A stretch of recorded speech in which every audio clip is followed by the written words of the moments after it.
Abavip hari amakuru agezeho ashyushye cyane. Murabizi ko mu minsi ishize baduhaye Twitter for Blue, umuntu akaguha check ya Twitter ya Blue. Ubu noneho bagiye no kuzana check ya Instagram na Facebook. Abavip ngiye kubabwiza ukuntu aya makuru umuntu yabyazamo inyungu muri business. Let's go.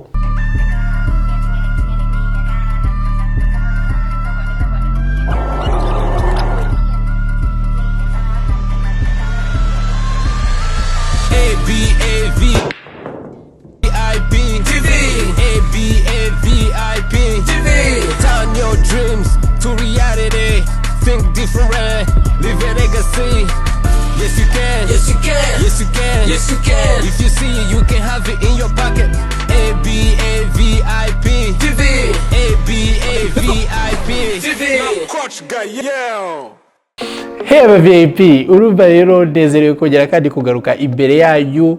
Mwamaze kubona kuri thumbnail ibintu biriho, mwabonye nibyo mbabwiye muri intro. So guys, aya makuru niyo twazaga tubona umuntu afite blue check, tukasanga ayifite kuri Instagram ye cyangwa ayifite kuri Twitter ye. Murabizi ko kuri Twitter byagiye ona mbere umuntu ushobora kuyigura. Kuri Instagram rero biri hafi kuzaho naho umuntu akaba yabasha kuyigura, ukayigura ikajyaho. So Abavip murabizi rero kuri iyi channel tuvuga ibintu byo kwiteza imbere. Ndashaka kugira ngo iyi video ize kuba like a how to video. Mfite umukolleague wanjye tukunda gukorana cyane ama video at this point kubera ko niwe editing ibintu byose byacu.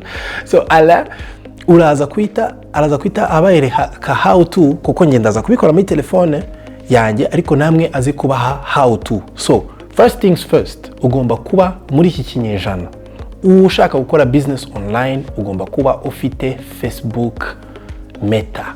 Urumva hari Facebook iriya yacu ya kera account, ndashaka ngo uyisubiremo. Ndabiza abantu benshi mwataye ama password yayo, please subirayo uyibyure. Kandi noneho hari ahantu handitse business center. So muri business center niho umuntu akorera something called pages. Ushobora gukora pages. Noneho Instagram account yawe usanzwe ufite isanzwe, uyikorere a page. So turaza gushyiraho a really quick down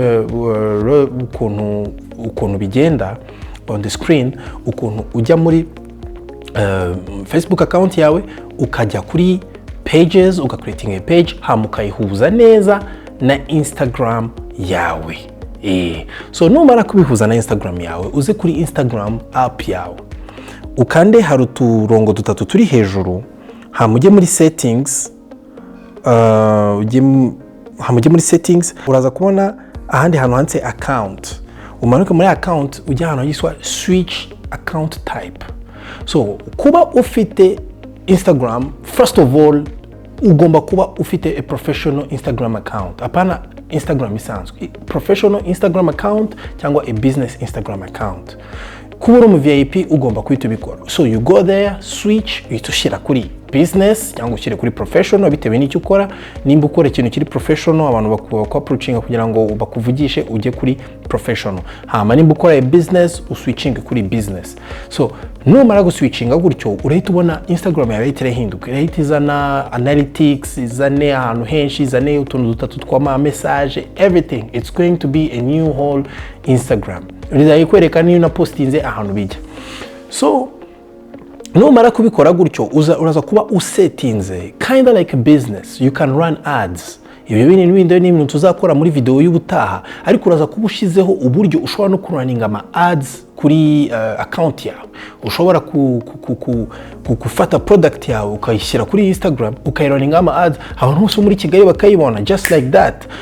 Ubu ngubu niyo mpamvu abantu benshi, ama company menshi nagagishyira amafaranga menshi yo advertising kuri television, ahubwo basigaye bashyira amafaranga menshi mu advertising kuri social media zabo.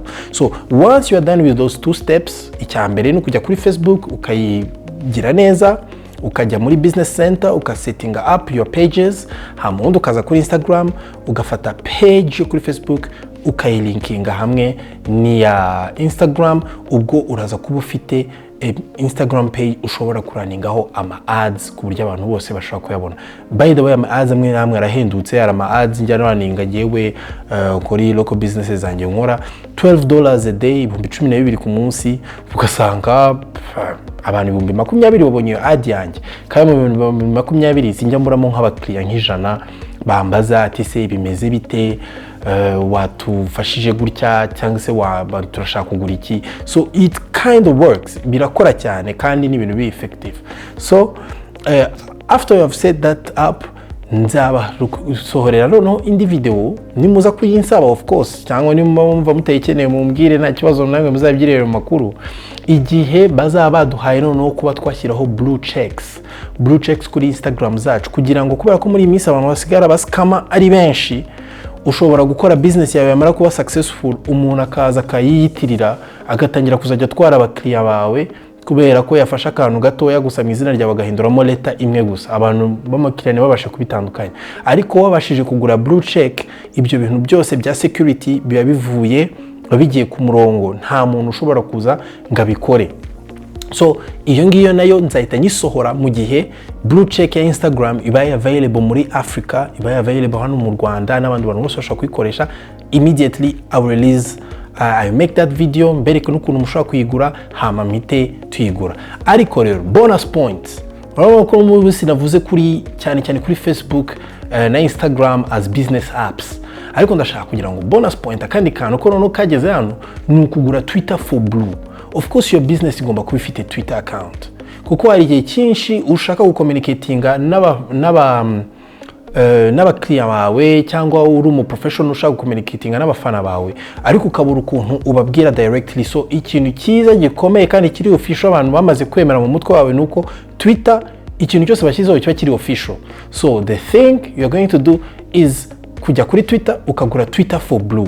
Kugura Twitter for Blue biroroshye cyane, niyo process ya mbere nabonye yoroshye. So ufungura Twitter and then bakoresha iPhone, you just slide on the right, hama hakazana ndetse Twitter for Blue, ugakandaho ugahitamo iy'umwaka cyangwa iy'ukwezi. Na $8 ku kwezi, na $, nibaza kuba yazamuye, ashobora kuba ari 11 ku kwezi, ariko akaba $118 ku mwaka.